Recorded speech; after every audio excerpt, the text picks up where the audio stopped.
Hypersonic cruise missile റഷ്യയുടെ കയ്യിൽ മാത്രമാണ് ഉള്ളത്. രണ്ടാമത്തെ രാജ്യമായി ഇന്ത്യ മാറാൻ പോകുന്നു. ഹൈപ്പർസോണിക് മിസൈൽ വരാൻ പോകുന്നു. പിന്നെ പാകിസ്ഥാനൊക്കെ തവിടുപൊടി എന്ന് പറയേണ്ട കാര്യമില്ലല്ലോ.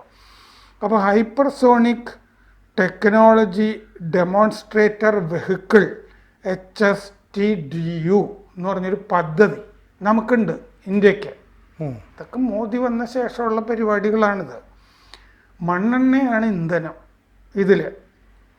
Hypersonic speed using supersonic combustion ramjet engine ഇതാണ് ഉദ്ദേശിക്കുന്നത്.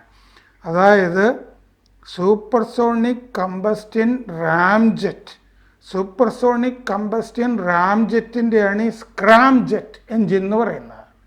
സൂപ്പർസോണിക്കും റാം ജെറ്റും ചേർത്തിട്ടാണ് സ്ക്രാം ജെറ്റ്.